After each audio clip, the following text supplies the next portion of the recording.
TV 20 Kannada ವಾಹಿನಿಗೆ ಸ್ವಾಗತ. ಮೆಕ್ಕೆಜೋಳ ಖರೀದಿ ಕೇಂದ್ರ ತೆರೆಯುವಂತೆ ಆಗ್ರಹಿಸಿ ಮಾಜಿ ಸಚಿವ ಶಂಕರ್ ಪಾಟೀಲ್ ಮುನೇನಕೊಪ್ಪ ಅವರು ನವಲಗುಂದ ತಹಸೀಲ್ದಾರ್ ಕಚೇರಿ ಎದುರು ರೈತರೊಂದಿಗೆ ಧರಣಿ ಮಾಡಿದ್ದಾರೆ. ರಾಜ್ಯ ಸರ್ಕಾರದ ವಿರುದ್ಧ ಧಿಕ್ಕಾರಕ್ಕೋಗಿದ್ದ ರೈತರು ಸಂಕಷ್ಟದ ಸಂದರ್ಭದಲ್ಲಿ ಸರ್ಕಾರ ರೈತರ ನೆರವಿಗೆ ಬರಬೇಕು. ಈಗಾಗಲೇ ರೈತರು ಬೆಳೆ ನಷ್ಟ ಅನುಭವಿಸಿದ್ದು ಮೆಕ್ಕೆಜೋಳಕ್ಕೂ ಖರೀದಿ ಕೇಂದ್ರ ತೆರೆದು ರೈತರಿಗೆ ಅನುಕೂಲ ಮಾಡಿಕೊಡಬೇಕು.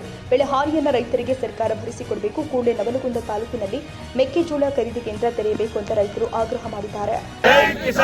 ಬೆಂಬಲ ಬೆಲೆಯಲ್ಲಿ ಗೋವಿನ ಜೋಳವನ್ನು ಖರೀದಿ ಮಾಡದ ಭ್ರಷ್ಟ ಸರ್ಕಾರಕ್ಕೆ ಬೆಂಬಲ ಬೆಲೆಯಲ್ಲಿ ಸರ್ಕಾರಕ್ಕೆ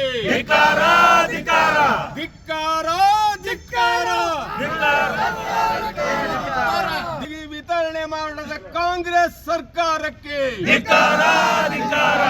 ಬೆಳೆ ಹಾನಿಯನ್ನ ಸಮರ್ಪಕವಾಗಿ ನಿರ್ವಹಣೆ ಮಾಡದಂತ ಕಾಂಗ್ರೆಸ್ಸಿನ ಭ್ರಷ್ಟ ಸರ್ಕಾರಕ್ಕೆ ಮಾಡಲೇಬೇಕು.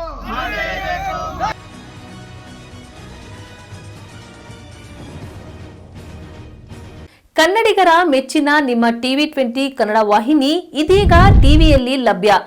ಕರ್ನಾಟಕ ಮತ್ತು ದೇಶ ವಿದೇಶದ 360 ಡಿಗ್ರಿ ಸುದ್ದಿ ವಿವರವನ್ನ ಪಡೆಯುವುದಕ್ಕೆ ಟಿವಿ 20 ವಾಹಿನಿಯನ್ನು ಲೈಕ್ ಮಾಡಿ, ವಿಡಿಯೋಗಳನ್ನು ಶೇರ್ ಮಾಡಿ, ಕಮೆಂಟ್ ಮಾಡಿ, ಸಬ್ಸ್ಕ್ರೈಬ್ ಮಾಡಿ.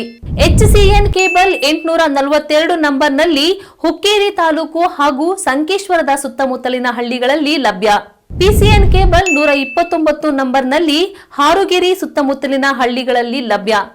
ರಾಯಬಾಗ್ ಡಿಜಿಟಲ್ ಚಾನೆಲ್ ಕೇಬಲ್ 80ನೇ ನಂಬರ್ನಲ್ಲಿ ರಾಯಬಾಗ ತಾಲೂಕಿನ ಸುತ್ತಮುತ್ತಲಿನ ಹಳ್ಳಿಗಳಲ್ಲಿ ಲಭ್ಯ.